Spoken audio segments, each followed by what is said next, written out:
On parle ensemble aujourd'hui du fondement de l'islam, le fondement principal pour lequel Allah Azza wa Jal a créé les cieux et la terre, pour lequel il a fait descendre les livres et envoyer les messagers.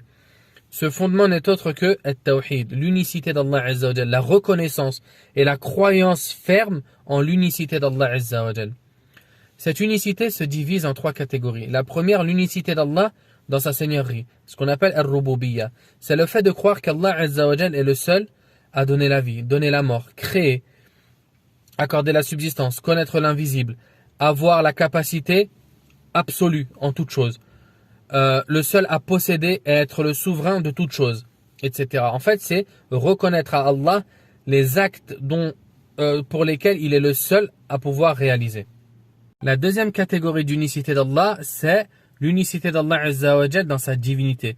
Le fait de reconnaître et de croire fermement qu'Allah est le seul à mériter l'adoration, le seul divin.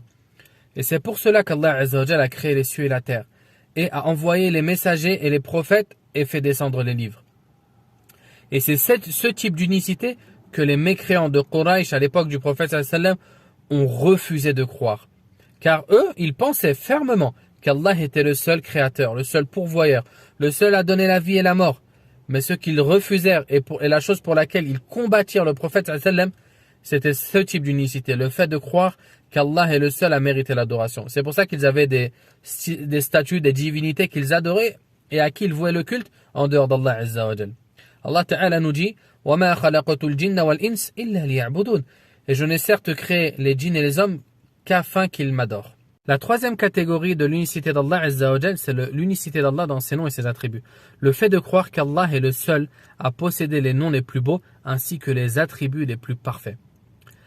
Ces noms et ces attributs, on les retrouve dans le Coran ainsi que dans la Sunna. Mais il faut comprendre une chose. Les attributs d'Allah Azza wa Jal, comme par exemple l'attribut de l'audition, le fait qu'Allah Azza wa Jal entende, ou l'attribut de la vision, le fait qu'Allah Azza wa Jal voit, sont des attributs propres à Allah. C'est-à-dire qu'ils ne sont pas semblables la vision d'Allah n'est pas semblable à notre vision. L'audition d'Allah n'est pas semblable à notre audition, etc.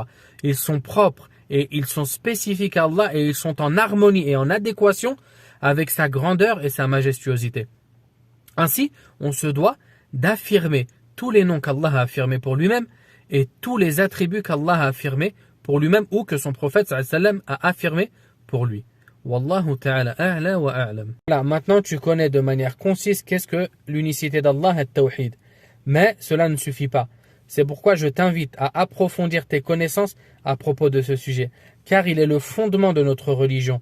Il est la raison pour laquelle Allah Azza wa Jal a créé les cieux et la terre et a fait descendre les livres et a envoyé les messagers et les prophètes.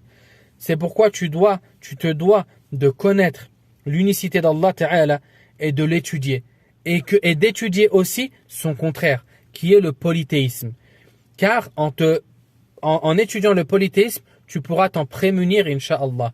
Comme Hudayfa radiyallahu anhu avait dit, je questionnais le prophète sallallahu alayhi wa sallam à propos des mauvaises choses afin de m'en prémunir.